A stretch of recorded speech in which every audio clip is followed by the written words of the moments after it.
Hi guys, it's Jessica from DeliciousObsessions.com, and today I'm doing a really quick video on how to make herbal tinctures. So I had actually planned on doing kind of a more professional video than this week, but my week is filling up really fast and I'm getting my amalgams removed later this week. So I am out of time, and I realized this afternoon that I really need to get these tinctures brewing because I'm going to be out by the time these are ready. So I need to get hopping on this. So I figured doing a really quick video now is probably better than doing no video at all. And so at a later date, I'll do a prettier, more professional one. So let's hop in.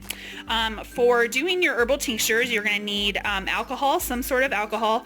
It's recommended that you get at least 80 proof minimum. So I've got 2 bottles of rum and 1 bottle of vodka.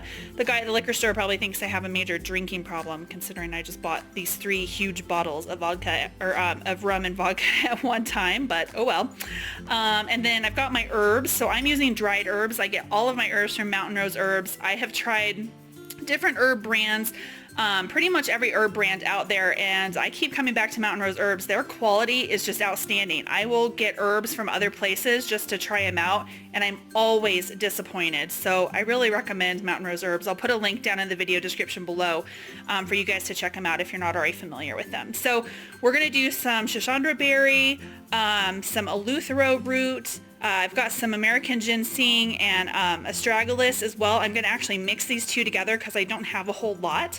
I'm doing some holy basil and some shatavari root extract. So all of these are adaptogenic herbs, and I kind of rotate through them. I will do 1 or 2 adaptogens for like 4 to 6 months, and then I'll do another one. So I kind of rotate them through my cycle and just kind of keep them on hand. So I need to get these going because I'm going to be out of everything by the time these are ready. So I actually already kind of started my holy basil one. Oh, and you're also going to need glass jars. So I'm doing really big batches. So I've got some quart glass jars here. And then you're going to want some tape or some labels, something that you can do to label the jar. I just use masking tape, and I have a ink pen that I use for that. So all you really do is you fill, depending on the type of herb that you're using, you don't want to fill it all the way up because the herb will absorb a lot of the liquid from the alcohol.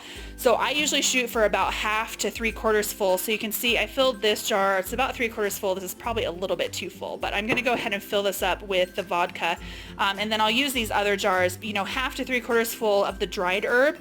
And then you just top it off with the rest of the alcohol, and then you want to check it. You want to store them in a dark cupboard. I usually have just a little box in my pantry that I put these in, and then I check them every day for a few days and shake them around just to see if I need to add more alcohol. If you notice that your herbs are starting to come up above the top of the alcohol level, you want to make sure you add some more in there so that no mold or anything happens. So you want to check on them for a few days after you start brewing them, but after a few days to a week, they should be good to go, and you can just let them sit for, I let mine go usually for 2 to 3 months before I start using it. I like to let them go a lot longer, but 4 to 6 weeks is what a lot of herbalists recommend. So you really can start using them anytime after 4 to 6 weeks. I just like to let them go longer.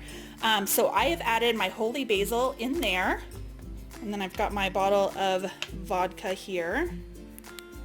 Whoa, I like crazy zoomed in. Sorry about that. So I've got my vodka, and I am just going to fill up my jar here. I need to have like 6 hands when I'm doing these kinds of videos. So again, I apologize that this is not the most professional video in the world, but one day I will get a really good one done. But I get a lot of questions about tinctures and stuff because I talk about them a lot on my site, and I recommend that people make their own tinctures at home because it's so much more cost effective than buying them. You'll be surprised at how much money you can save just by buying your herbs in bulk and then just buying some alcohol at the liquor store and brewing them at home. You're going to save a lot of money. So I'm actually going to fill this up right about there, and I forgot to grab a lid, so I'm going to just hold off on that, but I'm going to put a lid on this. I'm going to have to dig one out of my cupboard. So I'm just going to put a lid on this. I'm going to shake it up really good. I'm going to make sure I label it with some tape and a pen. That way you know what you're actually brewing. Don't do what I've done and think that you're going to remember in a couple of months what you're brewing.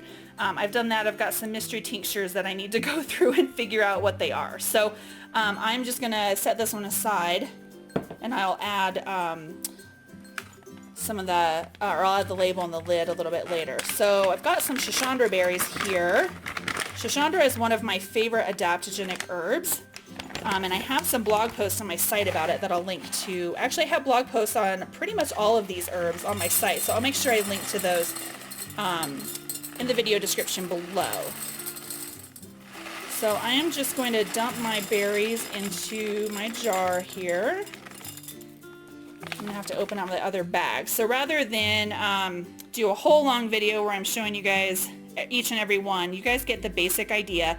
You're just going to add your herbs into whatever size jar. You can use a pint jar or a quart jar or a gallon jar if you want to make a lot. You're going to fill the jar about half to 3/4 of the way full with the herbs, and then you're going to cover everything with your liquor, either vodka, brandy, rum, whatever you like to use. Just make sure that it's at least 80 proof.